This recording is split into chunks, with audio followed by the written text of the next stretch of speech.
Bonjour à tous.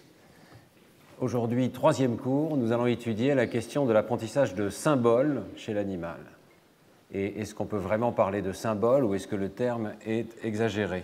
Mais avant de commencer, je voudrais donc reprendre l'épisode précédent. Nous étions restés sur l'apprentissage du chant chez l'oiseau et l'existence de parallèles très nombreux entre la capacité d'apprentissage d'un chant chez les oiseaux chanteurs et puis la capacité d'apprentissage de langage chez les enfants de l'espèce humaine. Alors, je voudrais simplement vous résumer certaines de ces observations et conclure sur ce point. Donc d'abord, l'existence de parallèles dans la structure même de ces chants, et on y reviendra dans un cours ultérieur où on regardera la syntaxe des chants chez l'oiseau, mais il y a effectivement une organisation hiérarchique avec des notes enchâssées dans des syllabes, enchâssées dans des motifs, des variations dialectales au sein d'une même espèce, génétiquement identiques, il peut y avoir des chants différents, et un apprentissage qui se produit en deux étapes, un peu comme chez l'homme. Il y a un apprentissage au niveau sensoriel d'abord, de la même manière que chez l'enfant, il y a un apprentissage de la compréhension du langage et des sons même du langage avant de pouvoir le produire.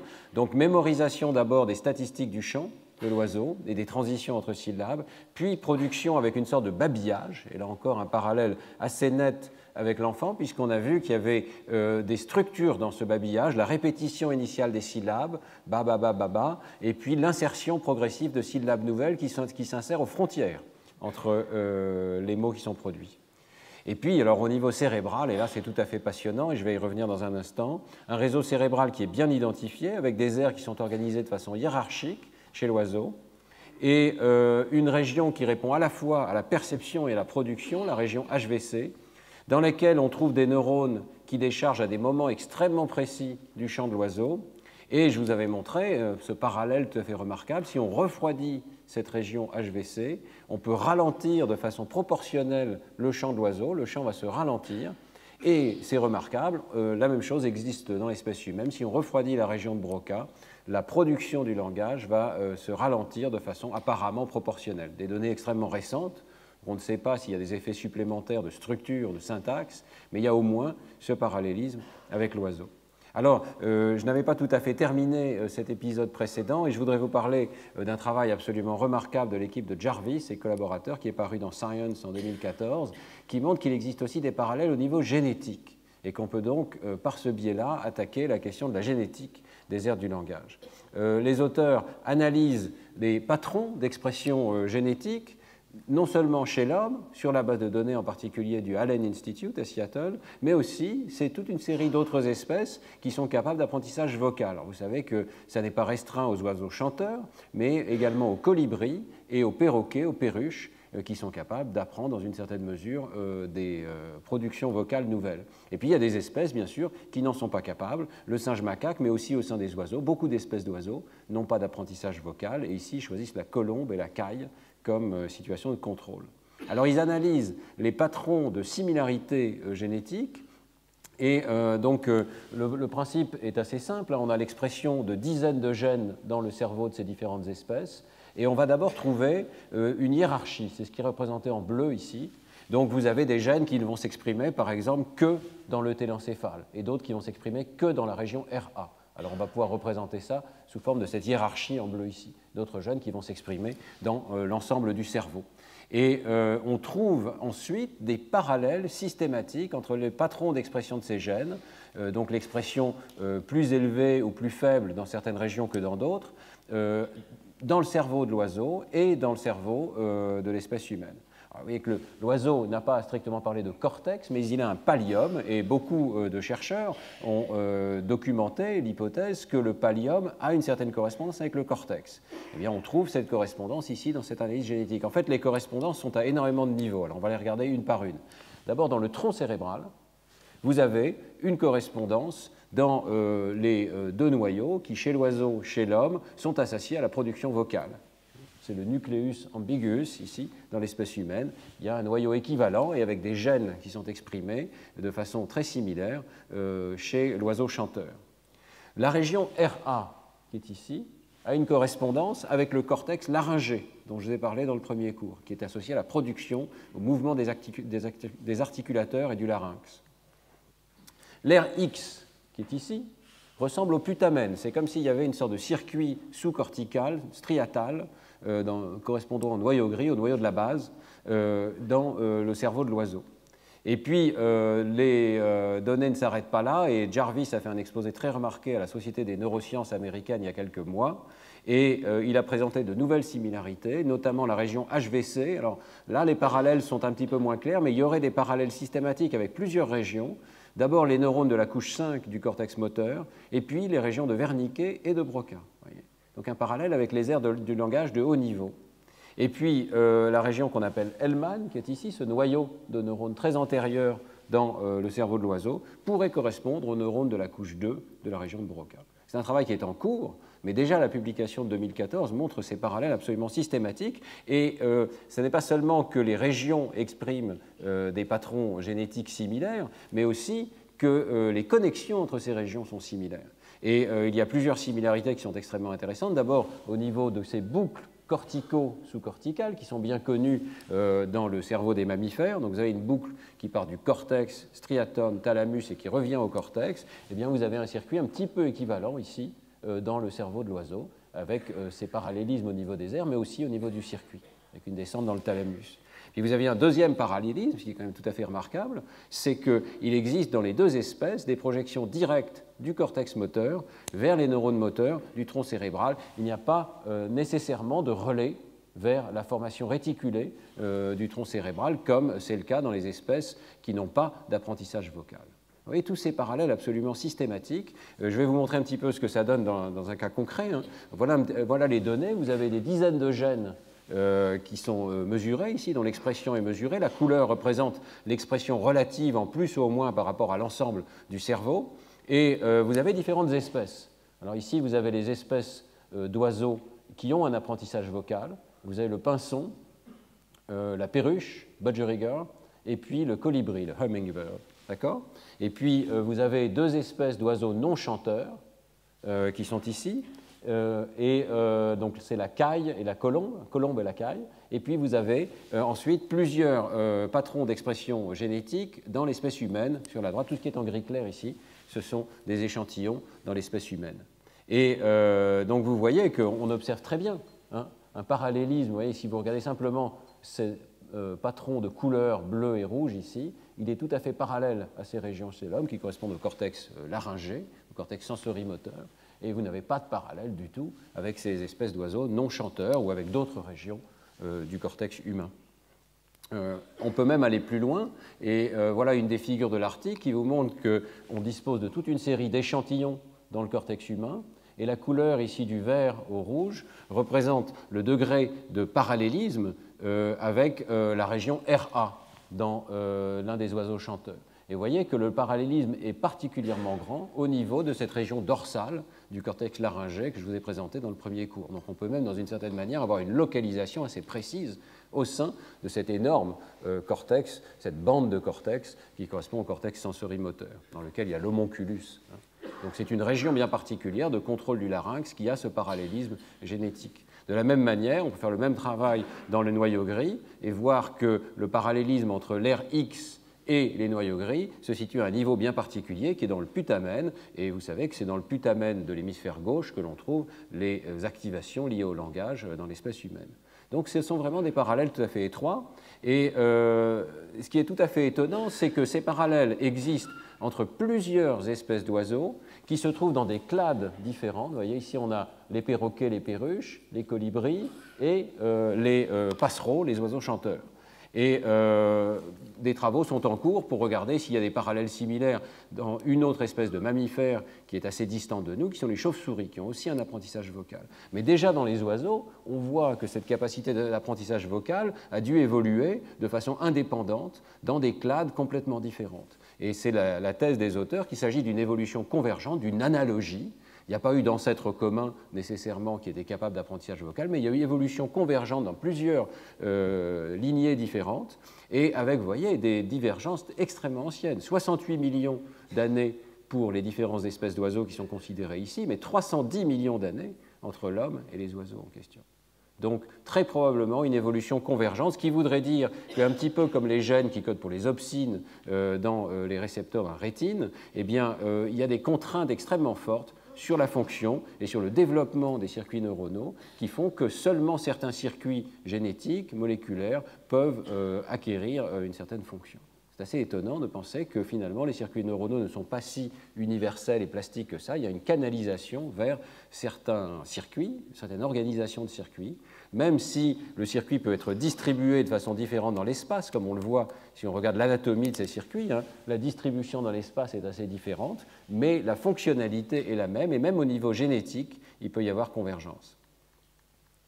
Alors ce qui est intéressant, évidemment, c'est que ça nous permet de commencer à avoir des hypothèses sur quels gènes sont les plus importants pour ces circuits du langage. Et on commence à avoir donc un modèle animal, génétique assez précis de ces aires du langage. Alors voilà un exemple, c'est le gène SLIT1 qui est bien décrit dans l'article, dont l'expression est régulée par FOXP2, dont je vais parler dans un instant, qui est un gène plus connu associé au langage. Et vous voyez ce qui se passe, ce gène est sous-exprimé, on le voit très très bien ici, dans les 3 espèces d'oiseaux qui sont capables d'apprentissage vocal, et pas du tout, on ne voit pas cette espèce de trou noir ici d'expression génétique, dans les 2 espèces contrôle qui n'ont pas d'apprentissage vocal. Et que se passe-t-il chez l'homme? Eh bien, par rapport au cerveau entier où ce gène s'exprime à un certain niveau, vous avez une baisse d'activité, d'expression de ce gène, parallèle à ce qui se passe chez l'oiseau, précisément dans le cortex associé au contrôle du larynx et des articulateurs. Donc il y a vraiment un parallélisme assez étroit ici, et il en est de même pour d'autres gènes qui sont listés ici. Je n'ai pas tout mis, hein, il y en a toute une série qui sont listés dans l'article, qui sont autant de candidats pour un parallélisme et donc un rôle assez étroit dans le contrôle de la mise en place des circuits de production et peut-être de contrôle du langage. Et que certains de ces gènes sont sous-exprimés, d'autres sont surexprimés dans le cortex laryngé. Alors c'est l'occasion de parler du gène FOXP2, dont l'histoire devient extrêmement intéressante dans ce contexte, hein, puisque c'est un gène de contrôle. Je pense que beaucoup d'entre vous connaissent ce gène. Pour ceux qui ne connaissent pas, il a été découvert dans une famille anglaise, la famille KE, famille qui présentait un clair déficit génétique. On voit ici le pédigré de cette famille. Il a été suivi sur 4 générations, hein, et 15 personnes dans cet arbre présentent des troubles d'articulation et des troubles de production du langage. Et la génétique a montré de façon remarquable que tous ces membres avaient une mutation ponctuelle sur le gène FOXP2 et donc des troubles du langage ainsi qu'une dyspraxie orofaciale. Donc il faut faire attention, on a dit à un moment, Steve Pinker a dit un peu vite, c'est un gène de la grammaire. Bon, ça n'est pas un gène de la grammaire, c'est un gène qui régule peut-être certains circuits associés au traitement du langage, mais clairement sa dysfonction affecte bien au-delà de la sphère du langage, simplement la capacité d'articuler convenablement, de bouger les articulateurs. Alors, cela dit, c'est extrêmement intéressant. Pourquoi? D'abord parce que c'est la première mutation donc, autosomique dominante qui affecte le langage parlé, et il n'y a pas que des troubles en production, il y a des troubles discrets en compréhension. Il y a eu de l'imagerie cérébrale chez cette famille, et on trouve des réductions de matière grise au niveau anatomique dans la région de Broca, et une anomalie d'activation qu'on voit ici de la région de Broca. Ici, vous voyez, dans un groupe contrôle, on a une belle activation de la région de Broca, par exemple, lorsqu'on demande aux gens de produire des verbes associés à des noms, une tâche qui avait été inventée par Michael Posner et ses collaborateurs. Donc je vous dis gâteau, vous devez dire manger, etc.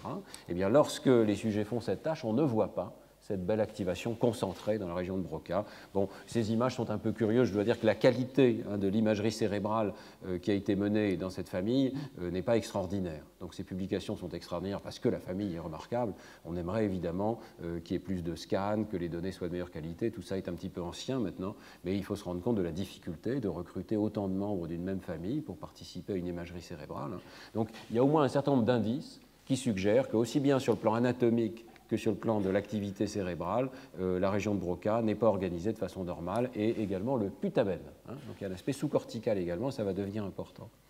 Et alors, nous avons au laboratoire, même si ce travail, là encore, n'est pas aussi parfait qu'il devrait être, hein, il porte sur 94 sujets, ce qui est beaucoup pour l'imagerie cérébrale, mais peu pour la génétique. Mais chez 94 sujets, on avait observé que les polymorphismes du gène FOXP2 dans la population normale, eh bien, un site particulier de polymorphisme ici affecte l'activité de la région de Broca, un autre affecte l'activité du cortex laryngé dans une situation de lecture ou d'écoute de phrases ici. Donc il y a là, certainement des indications que le circuit du langage est modulé par l'organisation génétique propre à chaque individu sur le gène FOXP2, jusqu'à des pathologies vraiment dramatiques dans cette famille KE. Alors, qu'est-ce que c'est que ce gène FOXP2? Eh bien, c'est un gène qui code pour un facteur de transcription, donc qui est régulateur de toute une cascade génétique, dont on a vu tout à l'heure l'un des gènes SLIT1. Et puis, ce qui est intéressant aussi, c'est que c'est un gène qui est extrêmement conservé. Donc on le trouve chez de très nombreuses autres espèces, y compris les oiseaux, vous voyez, et il a quand même des spécificités propres à l'espèce humaine. Il y a deux substitutions d'acides aminés qui distinguent notre version de FOXP2 de celle du chimpanzé. Et il y a seulement 3 substitutions d'acides aminés par rapport à la version chez la souris. Donc on a l'impression aussi qu'il y a pu y avoir une accélération de l'évolution de ce gène, qui a pu correspondre peut-être à un phénomène particulier dans l'espèce humaine, une pression d'évolution qui est relativement récente. C'est tout ceci qui rend ce gène intéressant, mais pas seulement. Alors, bien sûr, vu qu'il y a une conservation de ce gène, on peut aller étudier ses effets dans d'autres espèces, et c'est remarquable de voir qu'il est impliqué dans la communication vocale, aussi bien chez la souris que chez les oiseaux. Donc même à une très grande distance, plus de 310 millions d'années de divergence évolutive. Et où est-ce qu'il a ses effets? Il a ses effets dans l'air X, donc l'analogue du striatum, donc l'analogue potentiel du putamène, qu'on a vu tout à l'heure. Il s'exprime de façon saisonnière au moment où les oiseaux vont avoir un apprentissage vocal. Et le lien est tout à fait étroit. Il se réexprime au moment où l'oiseau va devoir apprendre son chant. Ici, il y a des espèces qui apprennent chaque année. Et bien, chaque année, ce gène va être surexprimé. Et alors, on peut interférer, bien sûr, avec ce gène, et on trouve des déficits d'apprentissage vocal, non seulement chez l'oiseau chanteur, mais même chez la souris. Alors là, ça vous surprend peut-être, mais les souris vocalisent, ça a été découvert il n'y a pas si longtemps, elles vocalisent dans des hauteurs tonales tout à fait élevées, donc on ne les entend pas forcément, ce sont des sons très aigus, mais ils existent, et des anomalies ont été décrites, notamment dans les communications entre les petits et la mère. Donc on ne sait pas très bien quel est le rôle exact de ces vocalisations, mais c'est intéressant de voir qu'il y a un trouble de la vocalisation lorsqu'on interfère avec le gène FOXP2. Et je voudrais mentionner enfin le travail de Wolfgang Hénard avec Svante Pääbo, qui a exploré ce qui se passe. Alors là, c'est tout à fait fascinant. Lorsqu'on prend une petite souris et que par manipulation génétique, on lui donne la version humaine du gène FOXP2. Donc on appelle ça les souris humanisées. Bon, on ne va pas très loin puisque c'est un gène qui est humanisé. Donc la souris ne parle toujours pas, malheureusement. Ce serait intéressant sinon. Mais elle présente quand même des modifications. Et alors les auteurs se concentrent sur le striatum, dans lequel on a vu ce lien avec le langage. Et dans le striatum, on trouve des différences assez importantes entre les deux espèces de souris, enfin les souris humanisées ou pas. Et la souris humanisée présente une augmentation de l'apprentissage, en tout cas de l'un des corrélats de l'apprentissage, qui est la dépression à long terme dans le striatum dorsolatéral. Vous voyez qu'ici, après un épisode d'apprentissage, eh bien, il y a une dépression à long terme plus importante dans la souris qui a la version humanisée du gène. Et on peut même essayer de déterminer quelle est la substitution d'acides aminés spécifiques qui joue un rôle, et les auteurs font tout un travail à ce sujet. Il y a aussi des changements dans l'apprentissage procédural, donc même au niveau comportemental. Vous voyez que les souris ne se comportent pas de la même manière, et la souris humanisée a une accélération de l'apprentissage procédural. Ici, c'est une technique d'étude de la navigation spatiale.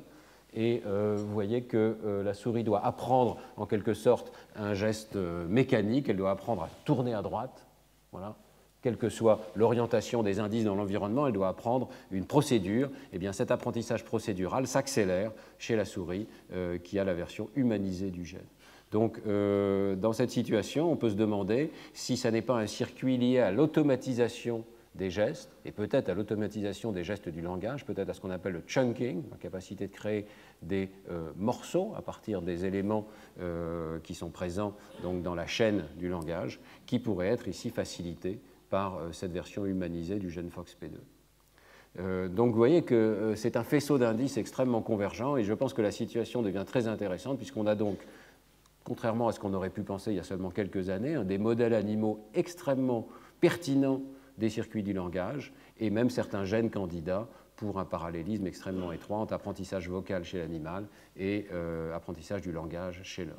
Donc la situation va devenir, à mon avis, de plus en plus intéressante dans les années à venir. Alors, ceci conclut donc la section de mon cours sur la communication animale spontanée, avec quand même, on l'a vu, des limites très importantes. Bon, il est extrêmement clair que la communication vocale spontanée existe dans de très nombreuses espèces qui ne sont pas l'espèce humaine. Tout à fait clair, et on est très loin d'avoir couvert la totalité. Je n'ai pas parlé du chant des baleines, je n'ai pas parlé du cri des marmottes. Vous vous rendez compte qu'il y a un avantage évolutif considérable à utiliser la communication vocale chez de très nombreuses espèces. Alors, il faut quand même introduire un certain nombre de distinctions. Donc, on a vu au départ des espèces où ce système de communication est très figé. Je vous ai parlé par exemple des singes vervés ou des singes de Campbell, où il y a une vraie référence sémantique, c'est-à-dire qu'il y a différents cris qui correspondent à différents contextes, mais, et ils sont utilisés à bon escient, et ils sont utilisés dans les deux sens. Le singe va produire un cri particulier dans une situation donnée, et puis il va comprendre, dans une certaine mesure, le cri lorsqu'il est produit par d'autres, et il va agir de façon appropriée. Vous vous souvenez de ces singes qui grimpent aux arbres lorsqu'ils pensent qu'il y a une panthère, par exemple, autour d'eux. Bien, il peut y avoir un système de communication relativement complexe, encore insuffisamment étudié chez les singes de Campbell, mais vous vous souvenez qu'il y avait à peu près 9 situations qui pouvaient être distinguées sur la base des cris des singes.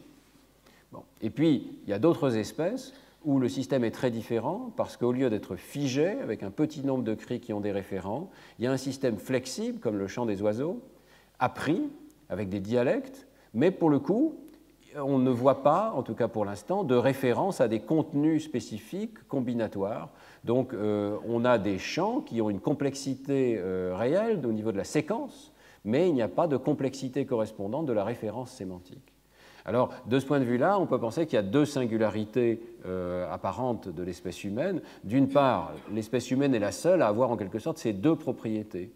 Elle a l'apprentissage vocal, mais elle a aussi une référence sémantique extrêmement élaborée. Tous les messages vocaux que nous pouvons produire, en tout cas un très grand nombre d'entre eux, ont un sens, ou nous leur attribuons un sens. Et puis, il faut bien dire que dans tous ces systèmes de production vocale spontanée chez l'animal, eh bien, on ne voit pas de syntaxe très complexe. On a vu au maximum quelque chose comme un suffixe dans les singes de Campbell. On n'a pas vu de syntaxe combinatoire qui permet de faire référence à des contenus combinatoires. Alors, j'y reviendrai par la suite. Parce qu'on peut penser qu'il s'agit ici de la communication animale spontanée, mais les chercheurs se sont évidemment posé la question, qu'en serait-il si on essayait d'apprendre à ces animaux des systèmes nouveaux ? Il se peut que spontanément, dans la vie sauvage, il ne se soit pas doté de systèmes de communication complexes, mais qu'est-ce qui nous dit qu'il ne serait pas capable d'apprendre des systèmes de communication complexes? Et donc, les prochains cours seront consacrés à cette question. Est-ce qu'on peut avoir apprentissage de symboles artificiels chez l'animal? Et est-ce qu'on peut avoir apprentissage de grammaire artificielle, c'est-à-dire de combinaison de symboles, des choses qui ne se trouveraient pas dans la nature, mais qui seraient quand même partie intégrante de ce qu'un animal est capable d'apprendre. Alors cette question des symboles, il y a au moins un aspect qui est tout à fait clair, c'est si on parle de signes, au sens de saussure, c'est-à-dire d'une association entre un signifiant et un signifié, eh bien, il est tout à fait clair que beaucoup d'espèces animales sont capables d'apprendre un grand vocabulaire de signes, plusieurs dizaines ou peut-être plusieurs centaines de signes, c'est-à-dire d'associations signifiant-signifié. Un exemple classique sur lequel je reviendrai dans un autre cours, celui de Kanzi, qui est un bonobo qui a été étudié par Sue Savage-Rumbaugh ici. Je vais vous montrer la vidéo correspondante. Et Banana. Banana. Very nice. Banana. Banana. Can you find peanut? alors là, vous avez un tableau de signes. Vous voyez qu'il y en a vraiment plusieurs dizaines, plus d'une centaine. Et Kanzi est capable d'utiliser ces signes apparemment à bon escient face à des situations correspondantes, par exemple une banane qui est vraiment présente devant Kanzi. Et là, vous voyez, Kanzi est aussi capable d'entendre le mot anglais correspondant et de pointer vers le signe correspondant. Donc il y a une sorte de relation triangulaire entre le mot anglais, le signe arbitraire qui a été choisi ici par les Rumbaud, et puis l'objet correspondant. On va voir quelques exemples. Peanuts. Peanut. Thank you. Will you find eggs? Sherman. Egg. Good. Can you find milk? Milk. Milk. Good. How about apple? Apple. Very good. How about Sue? Sue. Very good. Can you find peanuts? Peanut. Very nice. Peanut. How about eggs? Egg. Alors, vous voyez que je crois qu'il n'y a plus aucun doute que les animaux sont capables d'apprendre des systèmes complexes comme ça. Par contre, j'y reviendrai dans un autre cours, vous voyez aussi que la situation de test n'est pas optimale. Ces mots sont générés au petit bonheur, parfois dans un ordre relativement fixe. On ne sait pas très bien où regarde l'expérimentateur. Il peut y avoir ce qu'on appelle un effet clever hands. Parfois, elle regarde au bon endroit avant même que l'animal ait commencé. Donc, je reviendrai là-dessus. Il faut faire attention parce que ces expériences n'ont pas toujours extrêmement bien contrôlées. Mais j'admets que dans le cas de Kanzi, il y a eu apprentissage de dizaines de symboles et de correspondances signifiant-signifié. Même chose, et heureusement, il y a beaucoup d'exemples dans la littérature. Donc, David et Anne Premack, pendant des années, ont entraîné des chimpanzés, dont la fameuse Sarah, et il rapporte ses expériences dans un livre qui est tout à fait intéressant à lire d'ailleurs. Sarah connaissait clairement des sortes de lexigrammes, donc ces petites unités graphiques arbitraires, pour faire référence à de nombreux objets. Et dans le cas de Sarah, ce qui est intéressant, c'est faire référence également à des concepts abstraits. Donc par exemple, Sarah avait un symbole pour dire pareil, qui est une espèce de trapèze orange ici, et puis un autre symbole pour dire différent. Et elle était capable de comprendre une sorte de phrase dans laquelle on dit pomme, pareil, pomme, ou bien pomme, différent, banane. Et elle était capable de compléter le symbole central ici de manière appropriée, suivant que les objets étaient pareils ou différents. Donc il y a clairement la référence à une sorte de concept de haut niveau. De la même manière, mais là peut-être de façon un petit peu plus ambiguë, il semble que Sarah ait appris un symbole qui veut dire « c'est le nom de ». Voyez, donc ici, on a un symbole arbitraire qui est associé à banane, on a la vraie banane, et entre les deux, il y a un symbole qui signifie « nom de la banane ». Donc banane, nom de la banane. Voilà. Et également un symbole de négation qui apparemment était aussi utilisé relativement à bon escient par Sarah. Donc ici, symbole pour banane n'est pas le nom de la pomme. Et Sarah était apparemment capable d'utiliser ce type de symbole, de lexigramme, de façon appropriée dans des situations où on lui demandait par exemple de compléter les symboles ici au centre. Bon, ça ne veut pas dire qu'elle comprenait la négation complètement, ceci est discuté assez bien par Premack, il ne va pas aussi loin qu'on pourrait le penser, hein. Il est extrêmement prudent et à mon avis a raison sur les compétences de Sarah, mais retenons simplement qu'il peut donc y avoir association signifiant-signifié, que le signifié peut être complètement arbitraire, des petits symboles graphiques, et que le signifié, lui, peut être vraiment un objet relativement abstrait comme pareil différent. Il y a encore beaucoup d'autres exemples. Je vais vous parler dans un instant de Tetsuro Matsuzawa et du chimpanzé, de la chimpanzé Ai. Il y a eu le cas de Allen et Beatrice Gardner avec Washoe, plus de 350 gestes de l'American Sign Language. Donc là, c'est un peu différent. Ce sont des gestes manuels qui étaient appris et reconnus. Et je ne voudrais surtout pas vous laisser penser que ça n'existe que chez les primates ou que chez les chimpanzés. Il y a des exemples, par exemple, chez le chien. Je vous avais parlé il y a quelques années de ce travail publié dans Science chez le chien Rico par Joseph Cole, qui était capable d'aller chercher un objet dans la salle d'à côté sur la base de son nom. Va chercher le dinosaure, va chercher le poisson, et le chien va chercher l'objet correspondant. Et puis encore Irene Pepperberg avec son perroquet Alex, qui était venu nous en parler dans le séminaire, et même chez le dauphin, Louis Hermann, on verra dans un prochain cours, a appris des symboles au dauphin. Donc je n'ai guère de doute que beaucoup d'espèces sont capables d'associations signifiant-signifié. Maintenant, qu'est-ce que ça veut dire? Alors là, il faut discuter un petit peu plus finement qu'est-ce que c'est qu'un symbole, et est-ce que ces relations sont des relations symboliques? Et je m'appuierai sur deux publications intéressantes, celle de Deacon, c'est un livre qui s'appelle Symbolic Species, et un article plus court et très lisible d'Andreas Nieder qui regarde l'évolution de la référence symbolique. Et tous les deux s'appuient sur les travaux du philosophe américain du XIXe siècle, Charles Sanders Peirce, pour introduire une distinction entre plusieurs sortes de signes. Donc le terme signe, il faut s'entendre sur la terminologie, le terme signe, c'est le terme générique qui indique une relation entre signifiant et signifié, dans le sens de Saussure. Maintenant, il peut y avoir plusieurs sortes de signes. Et voilà la typologie qui est proposée. Des icônes, des indices et des symboles. Alors, qu'est-ce que c'est que les icônes? Eh bien, ce sont des situations où il y a une relation systématique, non arbitraire, entre un signifiant et un signifié. Donc voilà une icône, si on peut dire. Une icône des temps modernes. Vous reconnaissez, vous n'avez pas besoin d'avoir de langage, vous n'avez pas besoin d'apprendre quelque chose de particulier pour reconnaître qu'il y a là une personne au travail.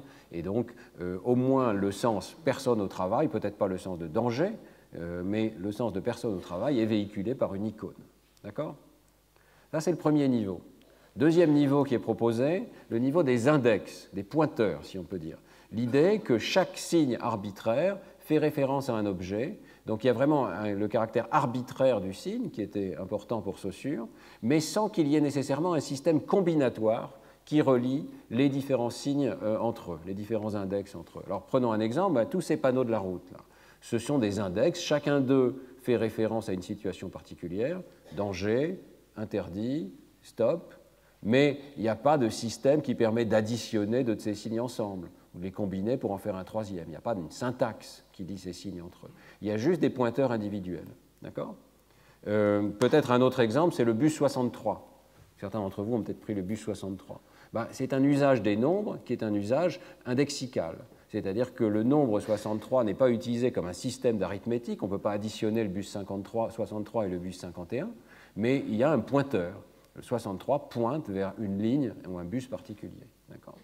Donc même si là, ça prend la forme d'un nombre, en fait, c'est un nombre qui est utilisé dans un sens extrêmement restreint, un index.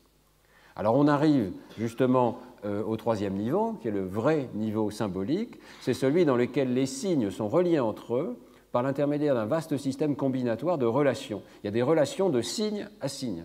Et par le biais de ces manipulations de signe à signe, on peut en déduire des relations entre les objets. Il y a un isomorphisme au sens mathématique entre les relations entre les signes et les relations entre les objets. Alors Andreas Nieder nous propose cette figure qui me paraît très intéressante. Donc dans un cas, vous avez ici les index. Chaque index pointe vers un objet correspondant. Vous avez les signes et les objets. Très différent ici lorsque vous avez un système de référence symbolique, puisque vous voyez qu'il existe bien sûr des relations verticales, mais elles sont à double sens. Et puis il y a des relations entre signes. Tout ceci forme un vaste système de signes.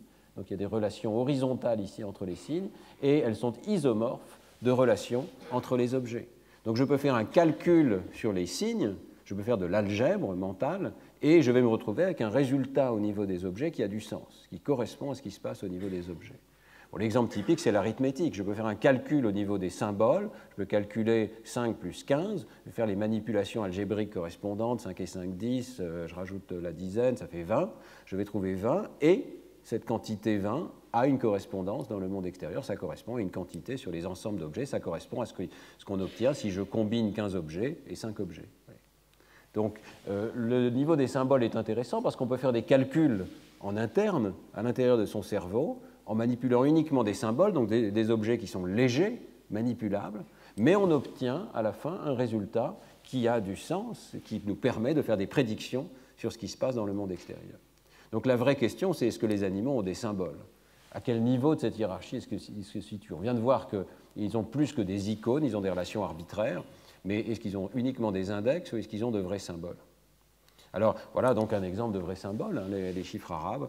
Vous voyez que non seulement chaque quantité a son signe particulier, mais ces signes sont reliés entre eux, on le voit ici puisqu'il y a les dizaines qui sont communes et les unités qui varient. Alors, je vous dirai donc dans le cours d'aujourd'hui que les animaux peuvent apprendre des dizaines, voire des centaines de relations signifiant-signifiées, mais qu'elles fonctionnent plutôt comme des indices que comme des symboles. Et que c'est donc une distinction très importante. C'est encore discuté, hein, et tout ceci peut changer à mesure que des expériences nouvelles apparaissent, mais il y a au moins deux différences avec les vrais symboles. D'abord, cette notion de réversibilité, une relation à double sens ici, et puis, dans un cours ultérieur, on verra l'absence de système de règles, complexes en tout cas, qui relient les signes entre eux. Donc ces deux indices, les relations bidirectionnelles et les relations horizontales entre signes, suggèrent qu'il y a quelque chose de particulier au symbole de l'espèce humaine et que chez les animaux, on trouve plutôt des signes que des symboles. Alors je vais vous donner plusieurs exemples pour voir quand même que cet apprentissage de symboles, de signes plutôt chez l'animal, va assez loin. Donc j'ai choisi ici un exemple classique dont je vous ai déjà parlé d'ailleurs dans le cours sur les nombres, qui est l'apprentissage de symboles numériques chez le chimpanzé AI, qui a été étudié par Tetsuro Matsuzawa. Ça fait maintenant, je crains de le dire, 32 ans cette publication, hein. Mais toujours des études absolument passionnantes de Tetsuro Matsuzawa. Donc, dans cette publication de 1985, Tetsuro Matsuzawa montrait qu'un chimpanzé, une chimpanzé plutôt, avait été capable d'apprendre des symboles pour faire référence à l'identité d'un objet, à la couleur d'un objet et au nombre d'objets qui étaient présents. Voilà. Alors, vous voyez ici une fraction du vocabulaire qui a été appris par cet animal. Vous avez un certain nombre de noms de couleurs, rouge, orange, vert, qui chacun correspondent à des formes différentes, et puis les chiffres arabes qui correspondaient aux quantités correspondantes. Donc là, un système qui nous est familier, mais celui-ci, après tout, fonctionne tout aussi bien pour faire référence à des objets ou à des couleurs. Et alors, l'animal était capable, donc, lorsqu'on lui présentait un ensemble d'objets, de choisir 3 formes pour décrire ce qu'il avait sous les yeux. Alors, l'apprentissage des nombres était particulièrement intéressant et fait l'objet de cette publication de 85, parce qu'on voit déjà que ça n'est pas quand même comparable à l'espèce humaine. D'abord, il faut des heures et des heures d'apprentissage. Donc, en haut, ici, vous avez les courbes d'apprentissage par étapes successives, et vous avez, je crois que c'est en jours, je ne suis pas absolument sûr, c'est très long, et vous avez le nombre d'heures correspondantes au-dessus. Donc, vous avez 4 heures pour apprendre les symboles 1 et 2, 7 heures pour apprendre les symboles 1, 2 et 3, 6 heures totales d'apprentissage pour apprendre les symboles 1, 2, 3, 4, etc. Et vous voyez que ça ne s'accélère absolument pas. Et il se passe un phénomène extrêmement curieux et intéressant, c'est que à chaque fois que l'animal apprend un symbole nouveau, il est obligé, de façon brève, de désapprendre le symbole précédent. Donc ici, vous avez l'apprentissage de 1 et de 2. Vous voyez que les courbes sont très lentes à décoller. On atteint un critère qui, je crois, doit être de l'ordre de un peu moins de 80% ici. Et donc, ce n'est pas 100%. Hein. Il faut quand même des jours et des jours d'apprentissage, un total de beaucoup d'heures pour arriver à apprendre à utiliser 1 et 2. Maintenant, on introduit 3. Vous voyez que le symbole 3 apparaît. Est-ce qu'il serait possible de ne pas avoir de téléphone pendant le cours, s'il vous plaît? Ce serait vraiment bien. Merci. Donc voilà, on introduit le symbole 3, et vous voyez que l'animal met du temps à apprendre, mais aussi il doit réapprendre le symbole 2. Vous voyez, il est reparti à une performance extrêmement basse. Et à chaque fois qu'on introduit un symbole nouveau, ici on introduit 4, eh bien le symbole précédent 3 qui était connu repart presque à 0 ici. Et c'est la même chose pour 4 et pour 5.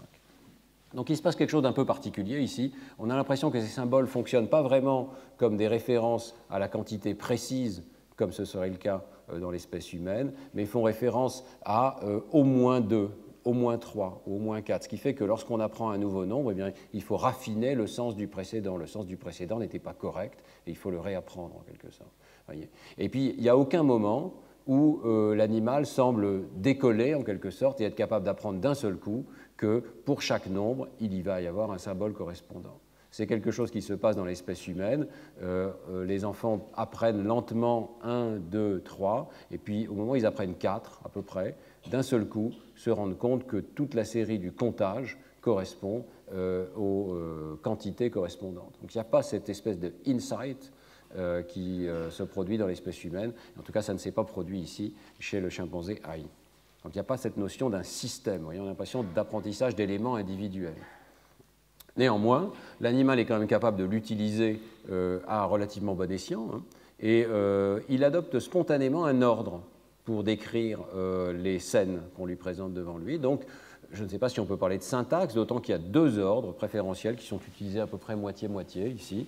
L'ordre, c'est couleur, objet, nombre, ou bien objet, couleur, nombre. C'est intéressant de voir que le nombre est à l'extérieur, si on peut dire, de cette séquence, ce qui correspond à l'idée qu'on commence par décrire les objets, puis après l'ensemble d'objets. Là, il y a peut-être déjà une sorte de représentation hiérarchique. Bon, mais c'est très anecdotique, c'est un animal, il a adopté cet ordre, on n'en sait pas plus. Il a adopté ces 2 ordres, d'ailleurs, il ne s'est pas fixé sur une syntaxe absolument reproductible. Alors, les recherches avec cet animal sont allées beaucoup plus loin et Matsuzawa a continué au fil des années. Ici, nous sommes 15 ans plus tard et voyez ce qu'est capable de faire ce chimpanzé.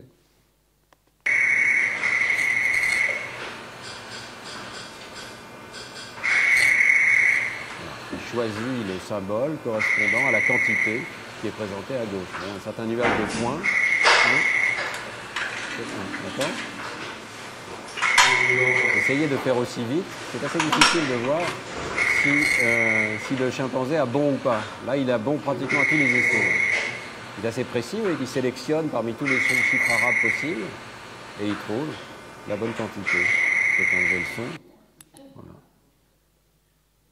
Donc il y a vraiment une capacité qui est devenue maintenant extrêmement précise de choisir pile la bonne quantité associée au nuage de points à gauche.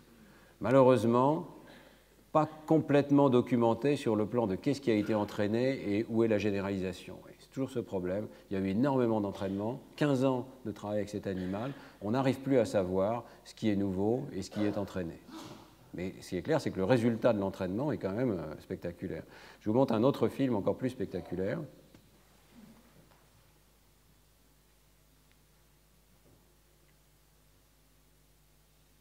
Vous arrivez à voir ce que fait l'animal, hein ? Il arrive à mettre en ordre les chiffres qu'on lui flash et on peut même les retirer. Vous voyez que les chiffres s'en vont dès qu'il a touché le premier. Ça ne l'empêche pas de pointer dans le bon ordre vers ces nombres. Et Matsuzawa a écrit un article assez célèbre au Japon en disant que le chimpanzé est plus rapide que n'importe quel étudiant japonais. Bon, c'est faux. Un collègue a pris ça au sérieux et a entraîné des étudiants. Et si on entraîne des étudiants, il ne faut pas autant d'heures qu'un chimpanzé pour qu'un étudiant doué en jeux vidéo arrive à faire la même chose. Bon, mais vous voyez quand même que là, c'est intéressant. Il commence à y avoir une capacité de mettre en ordre les symboles. Là encore, on a du mal à savoir ce qui est entraîné ou pas. On a du mal à savoir s'il y a un nombre d'écrans, parce que là, il y a des écrans successifs qui sont présentés, qui sont effectivement suffisamment variés. Hein. C'est très important. Hein. Il se peut que l'animal ait appris par cœur chacun de ces écrans. Hein. Donc, tous ces détails-là, on a du mal, malheureusement, à les avoir. Et donc, il reste toujours un doute pour savoir si ça a été vraiment simplement surappris ou bien s'il y a une vraie capacité symbolique. Moi, je crois quand même que là, il y a suffisamment de données convergentes, je vais vous en montrer encore d'autres, qui montrent que les animaux sont capables de mettre en ordre deux chiffres arabes qui correspondent à des quantités. Donc ça, ils ont appris. C'est intéressant de voir quand même que les animaux peuvent devenir précis. Donc l'introduction des symboles introduit une certaine précision du comportement. Et puis, il y a un article très intéressant de Sarah Boyson qui suggère que le symbole libère l'animal d'un certain nombre de contingences liées à la quantité. Parce qu'en réalité, quand on présente deux quantités aux animaux, spontanément, le comportement spontané, c'est de choisir le plus grand. Et on peut s'en servir pour montrer que les animaux savent comparer deux ensembles d'objets et choisir systématiquement le plus grand. C'est un comportement spontané dans de très nombreuses espèces, y compris chez les poissons, par exemple. Donc on trouve une préférence pour le plus grand de nombres. Chez de nombreuses espèces de poissons, ils vont se tourner vers l'endroit où il y a le plus de congénères pour essayer de rejoindre en quelque sorte le banc de poissons qui vont former. Donc ce comportement de choisir le plus grand est très fréquent. Et alors, on peut essayer de demander à un chimpanzé de choisir le plus petit. La situation qu'avait choisie Sarah Boyson, c'était assez simple, c'était si tu choisis cette quantité-là, c'est l'autre chimpanzé qui va l'avoir. Il y a un deuxième chimpanzé qui aura la quantité que tu choisis. D'accord ? Et puis toi, tu auras l'autre. Donc dans ce cas-là, vous avez intérêt à pointer vers le plus petit, parce que vous donnerez le plus petit à l'autre. Voilà. Eh bien, c'est extrêmement difficile pour un chimpanzé d'apprendre cela. Avec les quantités physiquement présentes devant lui, il a énormément de mal, ne maîtrise pas cette tâche. Maintenant, on remplace les quantités par des symboles correspondants, et là, l'animal n'a pas de problème à apprendre la tâche, de choisir le plus petit. Donc le fait que les symboles soient présents libère l'animal de cette espèce de contingence immédiate qui est « je choisis le plus grand, je choisis le plus grand, je choisis le plus grand ». Avec les symboles, on peut réfléchir, on peut prendre un peu de recul. Tout ceci, quand même, montre que la maîtrise des symboles rajoute quelque chose aux compétences animales. Et c'est un point que Dave Premack fait dans son livre avec Sarah, c'est que les animaux qui ont été entraînés avec cette espèce de langage artificiel, eh bien, ont quand même des compétences qui dépassent en abstraction les compétences des animaux qui n'ont pas eu de langage artificiel. Alors, ce travail sur l'apprentissage des signes numériques est en train maintenant d'être développé, et évidemment, plus chez le chimpanzé, on peut pratiquement plus faire de travaux chez le chimpanzé, y compris des travaux comportementaux. Toutes ces études ne seront plus répliquées et sont terminées, mais il est encore possible de le faire chez le singe macaque. Et donc, c'est intéressant de voir qu'il y a maintenant un déplacement vers des études extrêmement approfondies chez le singe macaque, et notamment dans le laboratoire de Margaret Livingstone à Harvard, qui a étudié comment les animaux apprennent et ensuite où ça se passe dans le cerveau. Donc elle a fait une tâche un petit peu systématique dans laquelle les singes doivent choisir le plus grand de deux ensembles, soit que les ensembles soient présentés sous forme de nuages de points, donc ici il faut cliquer à droite, soit que les ensembles soient présentés sous forme de symboles, ici les chiffres arabes et les lettres qui sont enchaînés, ça va jusqu'à, je crois, une vingtaine. Voilà. Alors les animaux apprennent à choisir le plus grand parce que quand ils choisissent le plus grand, ils reçoivent un nombre correspondant de gouttes de liquide. Donc ils choisissent le plus grand parce qu'ils vont avoir plus de liquide sucré qu'ils aiment bien. Voilà. Mais au passage, ils apprennent donc une sorte d'association entre ces symboles et le nombre de gouttes de liquide correspondant. Et en bas, vous voyez les performances de ces animaux, soit juvéniles, soit adultes, lorsqu'on leur demande donc de comparer une certaine quantité et une autre quantité. Et ça, c'est le nombre qui a été présenté, enfin, ce sont les deux nombres qui ont été présentés, et le nombre qui a été choisi et le nombre qui n'a pas été choisi. Donc le fait que toute une diagonale, un triangle ici soit en rouge et tout un autre triangle soit en bleu, indique que le comportement de l'animal est excellent. Il choisit à bon escient, pour toutes les paires de nombres possibles qui ont été présentées ici, presque toutes, il choisit à bon escient le plus grand de deux nombres. Et vous voyez qu'il y a des erreurs uniquement le long de la diagonale, ici, comme on peut s'y attendre. Lorsque les deux nombres sont proches, c'est plus difficile et l'animal commence à se tromper. Donc l'épaisseur de cette diagonale indique le nombre d'erreurs, la probabilité de faire une erreur. Vous voyez que cette diagonale est quand même très étroite. Les animaux apprennent un comportement extrêmement précis, aussi bien avec les quantités qu'avec les symboles. Et en fait, le comportement est plus précis avec les symboles qu'avec les quantités, comme on pourrait s'y attendre. Donc l'introduction de symboles, de signes, devrais-je dire, je préjuge un peu le débat ici, l'introduction de signes pour les quantités eh bien, facilite le travail de l'animal, lui permet de faire une comparaison plus précise. Alors ce qui est intéressant aussi dans ce travail, c'est que les animaux qui apprennent tôt, qui apprennent au stade juvénile, lorsqu'ils sont enfants, eh bien, ont une précision plus grande, donc ils ont mieux appris les symboles.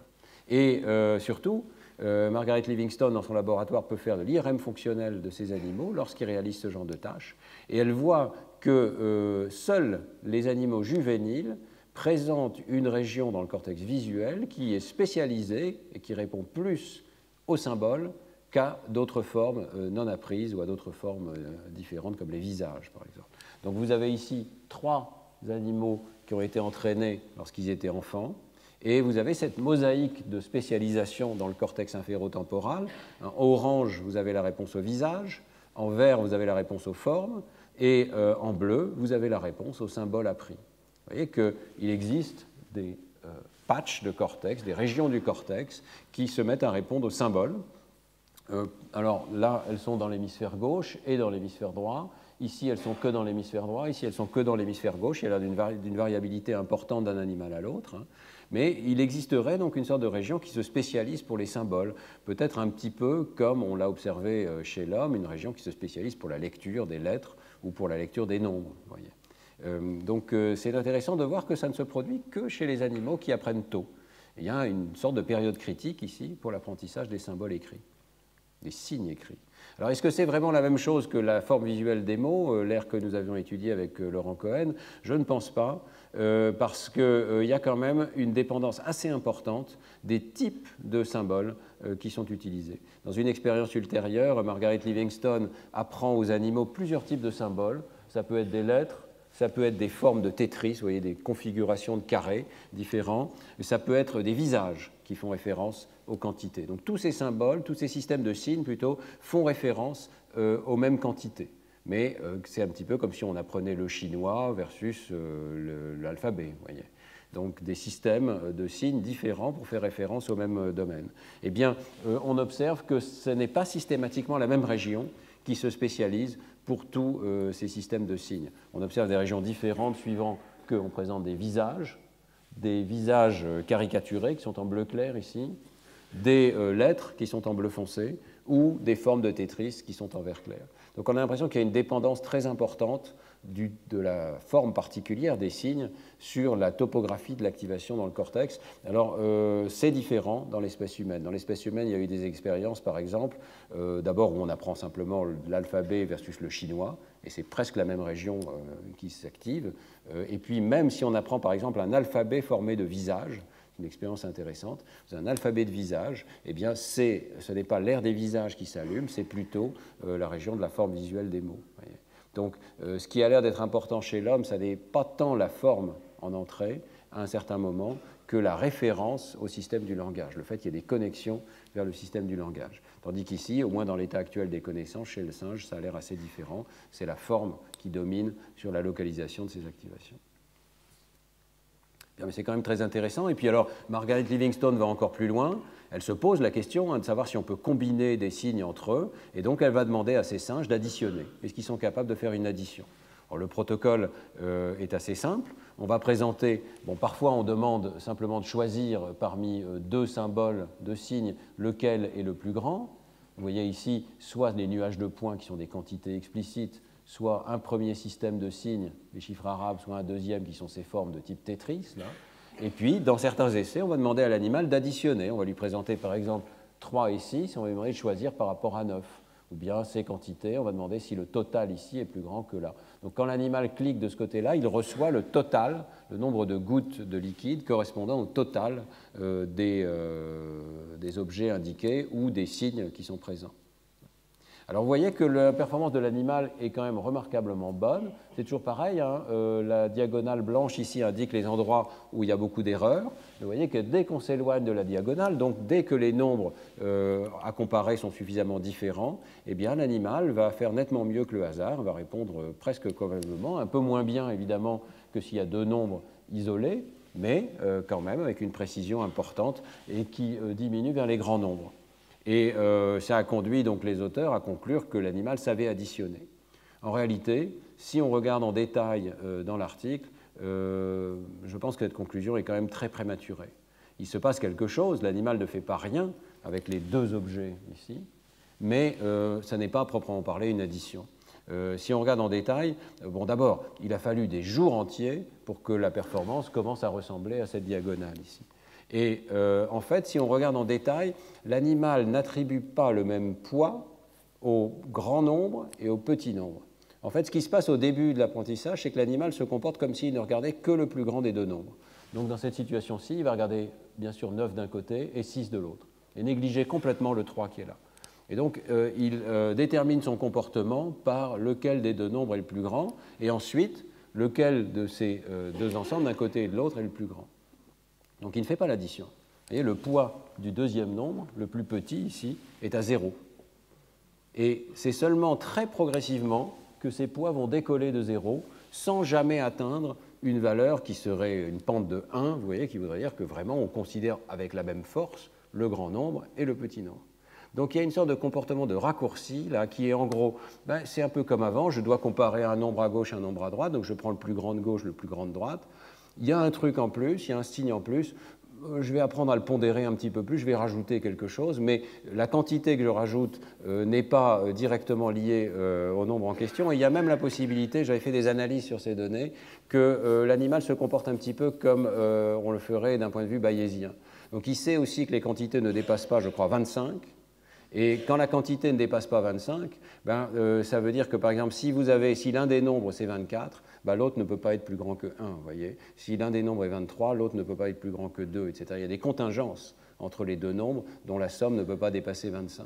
Et il semble que l'animal utilise ces contingences et se débrouille pour dire, bon, je vais regarder la plus grande des deux quantités, je vais ajouter quelque chose, ce quelque chose va dépendre de la taille du premier, et j'ai appris à travers des dizaines, en réalité des dizaines de milliers d'essais, à combiner ces deux nombres pour obtenir la récompense la plus élaborée.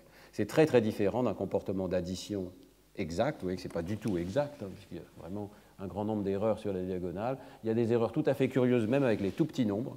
Et là, vous voyez qu'on s'écarte même de la diagonale, donc il y a des biais de l'animal, ce qui peut se comprendre. Hein, lorsque le plus grand des deux nombres est petit, il y a de bonnes chances, par régression à la moyenne, que la somme soit relativement grande. Donc l'animal ici fait des erreurs très importantes qu'on ne verrait pas chez un petit enfant. Donc je pense, même si ça ressemble à une addition, je pense que ça n'est pas une addition. C'est un jugement bayésien qui combine les trois signes, qui les fait rentrer dans un jugement, mais qui n'est pas un vrai comportement d'addition. Tout ceci à discuter, bien entendu. Ce n'est pas ce que disent les auteurs dans l'article, même s'ils parlent d'une pondération des nombres, ce qui s'écarte évidemment de l'addition. Ils parlent de normalized quantity coding, donc une sorte de normalisation qui se produirait dans le cerveau de l'animal. Tout ça pour vous dire que cet exemple, qui est quand même très récent, il y a quelques années, c'est l'un des plus élaborés que nous ayons de combinaison de signes chez l'animal. Il n'y a pas beaucoup mieux que ça. Donc cette idée qu'il y a une manipulation interne des signes qui va avoir une correspondance dans le monde extérieur, eh bien c'est quand même extrêmement limité chez l'animal. Ici, c'est un des exemples les plus avancés que nous ayons. Alors on peut continuer quand même sur cette notion des signes numériques parce que ça nous fournit là encore un modèle animal, même s'il est imparfait, ce n'est pas exactement des symboles, mais donc Andreas Nieder a réalisé des expériences où on peut aller voir au niveau neuronal maintenant qu'est-ce qui se passe chez un singe qui a appris des signes numériques. Donc la tâche d'Andreas Nieder, je vous en ai souvent parlé, ça consiste à présenter une quantité de points, ici par exemple 3 points, il y a un délai.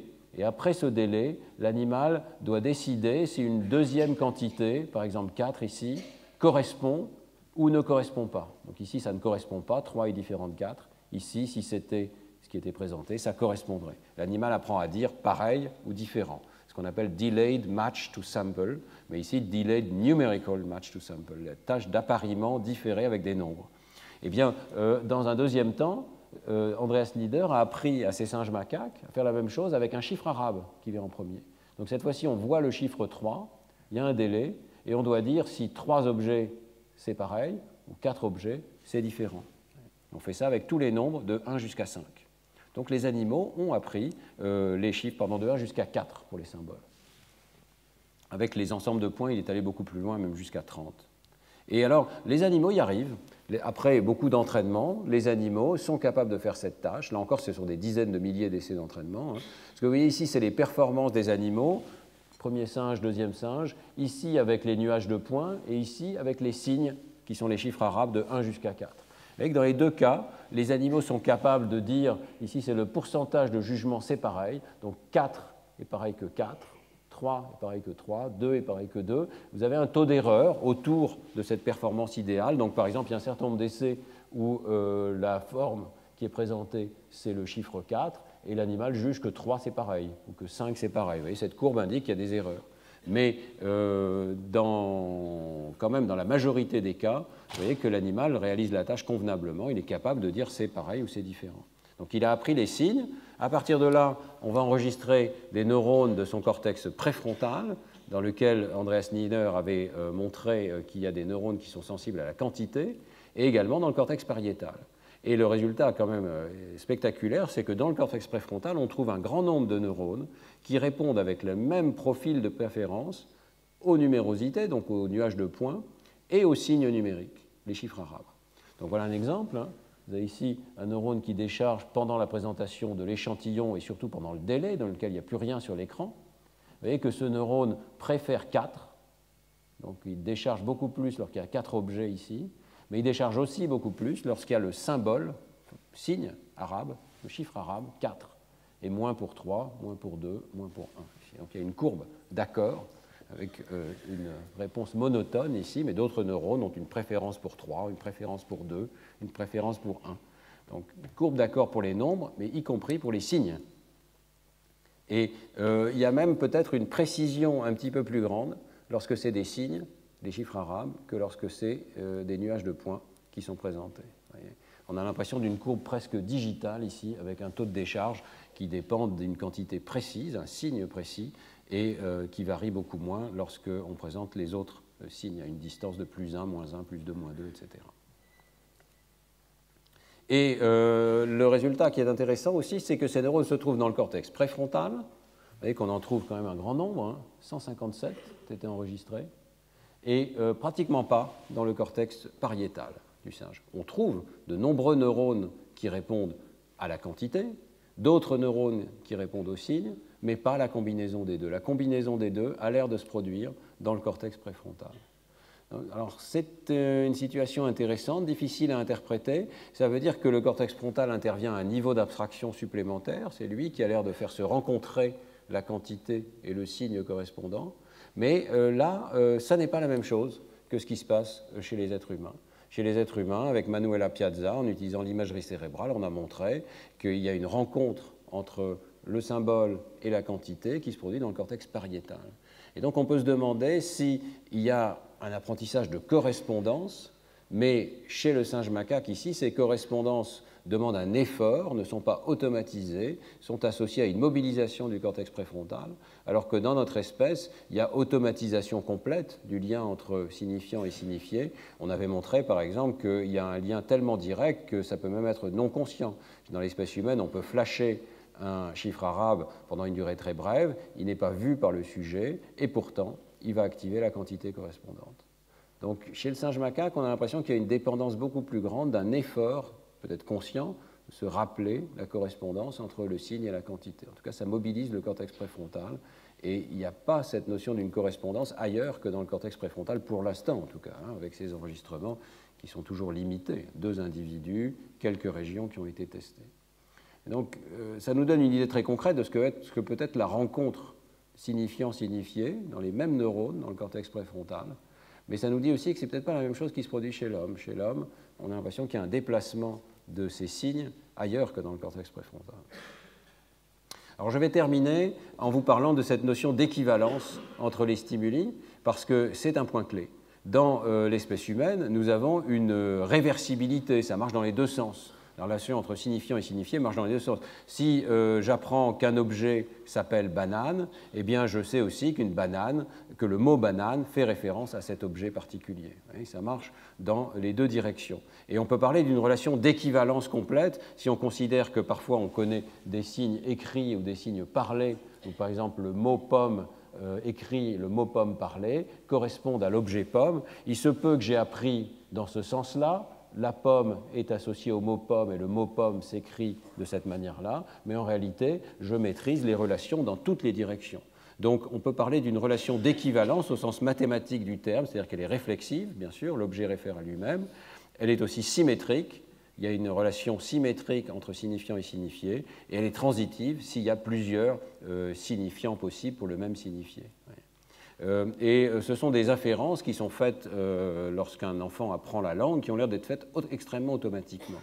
On apprend sans même s'en apercevoir, on ne se souvient plus dans quel ordre on a eu les informations, est-ce que j'ai eu le mot d'abord ou est-ce que j'ai eu la chose d'abord, peu importe, immédiatement je généralise, le mot veut dire la chose dans les deux directions. Alors il y a toute une littérature que je vous ai citée ici qui suggère que ça n'est pas le cas chez l'animal. L'animal n'a pas cette notion d'une relation d'équivalence, et c'est donc une différence extrêmement importante, là pour le coup, entre les signes que nous utilisons et les signes qui ont pu être appris chez ces animaux. Alors on va voir en détail beaucoup de ces données.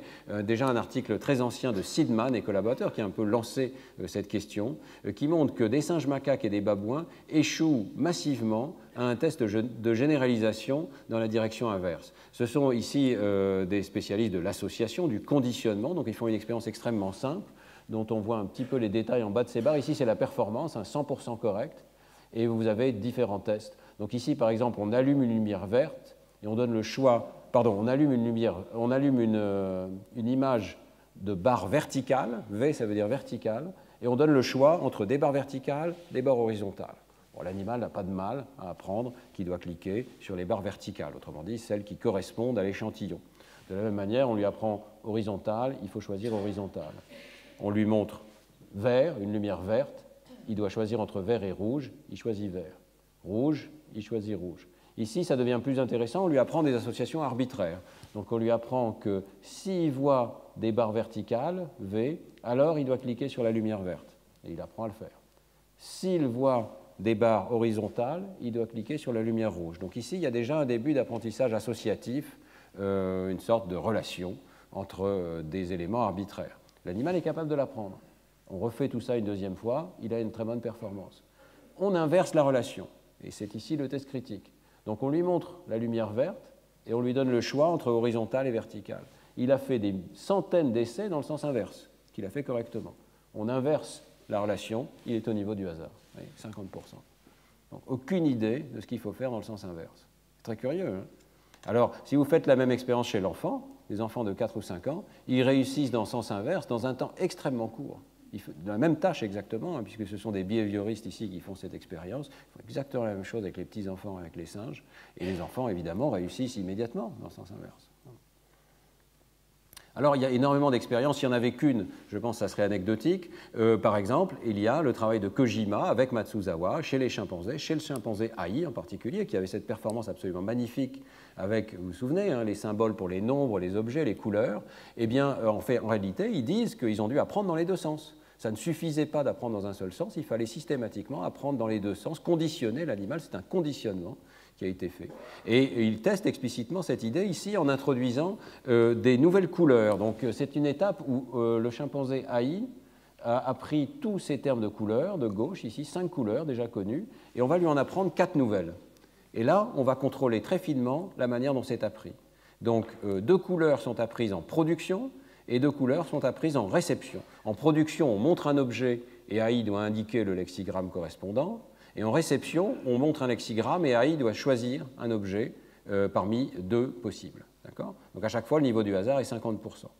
Et voici les résultats, je vais les détailler un petit peu. Alors ici, vous avez la situation de, vous avez la situation de production, et ici, vous avez la situation de réception, donc qui correspondent à ces 2 tâches différentes pour 2 symboles de couleur, on a utilisé la situation de production. Pour 2 symboles de couleur, on a utilisé la situation de réception. Vous voyez que dans la première partie, les animaux apprennent.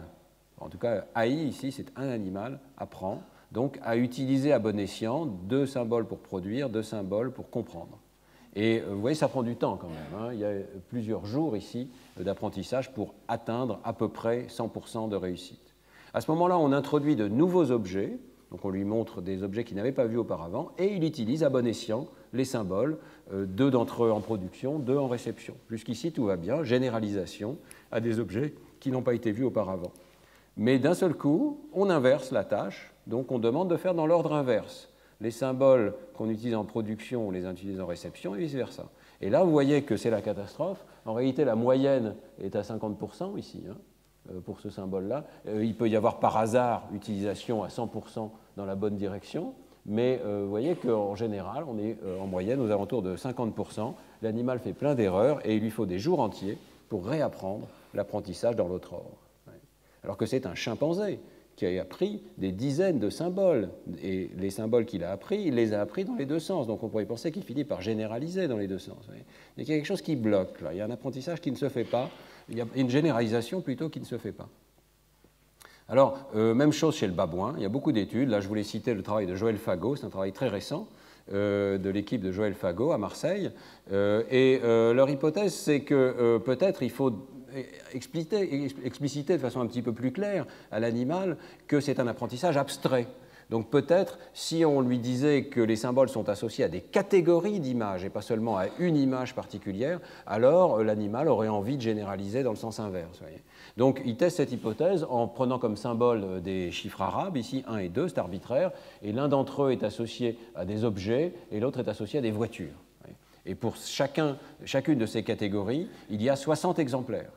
Donc on ne peut pas juste associer un symbole à un objet, il faut associer le symbole à la catégorie tout entière. Et les auteurs entraînent les 60 exemplaires dans un ordre fixe, objet, suivi du label. Mais il y a aussi un exemplaire qui est associé dans l'ordre inverse, label suivi d'objet. Donc il y a un exemple de ce qu'il faut faire dans l'autre sens. Eh bien pour les 59 autres exemplaires qui sont réservés pour la généralisation, l'animal n'y arrive pas.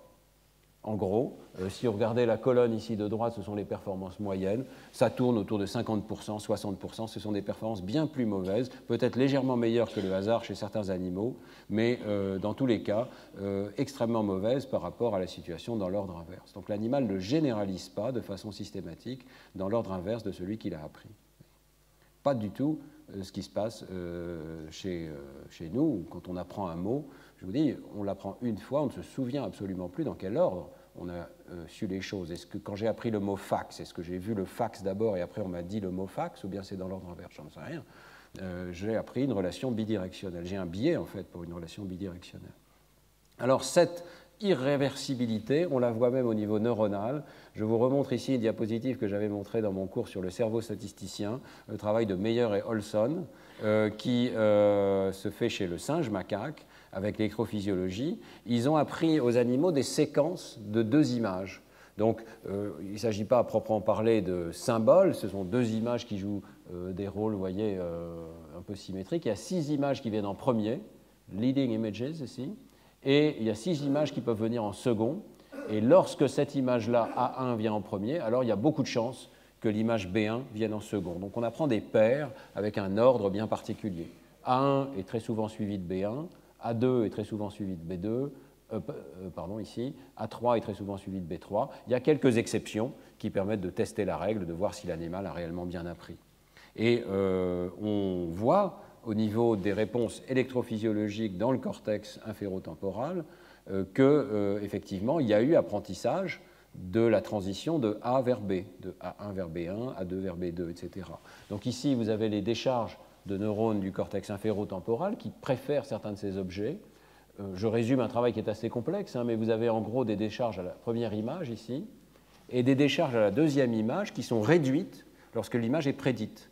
C'est une preuve que le cerveau agit comme un prédicteur, il prédit ce qui va se passer, il anticipe sur l'apparition de la deuxième image, et si la deuxième image est celle qui est prédite, celle qui est associée, il y a une réduction très forte de l'activité neuronale. Et si l'image n'était pas prédite, une décharge beaucoup plus intense. Donc une preuve que l'animal et que ces neurones particuliers du cortex inférotemporal ont appris la relation de A vers B. Mais maintenant, qu'est-ce qui se passe lorsqu'on inverse et qu'on présente B suivi de A? Alors ça n'a pas été présenté pendant l'apprentissage. Eh bien, vous voyez que dans les mêmes neurones ici, pour les mêmes paires d'images, donc il y a moins de données, c'est un peu plus bruité, on retrouve dans l'ordre appris une très nette différence avec diminution d'activité pour ce qui est prédit, lorsque B est prédit, rien du tout dans le sens inverse, aucune différence entre la séquence B1 suivie de A1 et la séquence B1 suivie d'autre chose. Il n'y a pas de préférence dans l'ordre inverse au niveau de ces neurones ici, alors qu'on a une grande sensibilité quand même. On a l'impression que tout est non prédit. Vous voyez, tout se comporte comme une très forte décharge d'activité, ce qui correspond au cas non prédit. Rien n'est prédit. L'animal ne renverse pas son apprentissage. Donc on a l'impression qu'au moins au niveau de ces neurones du cortex inférotemporal, tout ce qui est appris, c'est la probabilité de transition. Et vous vous souvenez, lorsque j'ai parlé des chants des oiseaux, je vous ai dit la même chose. Au niveau des chants des oiseaux, tout ce qui semble appris, pour beaucoup d'espèces en tout cas, c'est la probabilité de transition. Je passe de A à B, de B à C, de C à D, etc. Mais je n'ai pas un apprentissage conceptuel bidirectionnel. Alors j'en arrive donc à ma conclusion, avec cette distinction entre icône, index et vrai symbole. Eh bien, d'abord, je crois qu'il n'y a aucun doute que des espèces, même dépourvues de tout apprentissage vocal, sont capables d'apprendre des dizaines de signes. Et donc, ça nous montre clairement qu'il y avait une certaine validité dans ce programme de recherche qui consistait à dire ne restons pas au niveau des communications spontanées qui peuvent exister dans la nature entre les espèces animales, mais allons voir ce qui peut se passer en laboratoire lorsqu'on enseigne des systèmes de signes à des animaux. On y arrive, on peut leur apprendre des dizaines de signes, y compris des signes abstraits. Ces signes sont bien plus que des icônes. La relation signifiant-signifié peut être complètement arbitraire. Et ça n'est pas un problème pour l'animal d'apprendre des associations, le terme est juste à mon avis, des associations entre signifiant et signifié qui sont complètement arbitraires. S'agit-il d'indices ou de symboles, par contre? Eh bien, là, la réponse doit être très réservée. Dans le cas des nombres, on a pu voir un début de capacité de combiner des symboles, par exemple de comparer 2 chiffres arabes entre eux, de choisir le plus grand. Dès qu'on va vers la vraie combinaison, qui serait le processus d'addition, c'est peut-être la combinaison la plus simple qui soit de 2 symboles, eh bien, l'animal éprouve déjà de très grandes difficultés, même des animaux assez intelligents comme des singes macaques. Et on a vu aussi cette irréversibilité, non-réversibilité, l'incapacité de faire des allers-retours flexibles entre le signifiant et le signifié. Donc, je pense que le terme symbole est exagéré, même s'il est souvent utilisé de façon un peu relâchée. Il y a des signes, mais il n'y a pas forcément de système de symboles chez l'animal. Alors, est-ce qu'on peut aussi avoir ce deuxième critère, la capacité d'avoir une syntaxe, de combiner des symboles entre eux pour former une petite phrase? Eh bien, ce sera l'objet des cours des semaines suivantes. La semaine prochaine, nous regarderons les expériences où on a essayé d'apprendre une syntaxe, une vraie phrase à des animaux, et on verra que leurs capacités sont quand même tout à fait limitées dans ce domaine. Merci beaucoup de votre attention. Merci.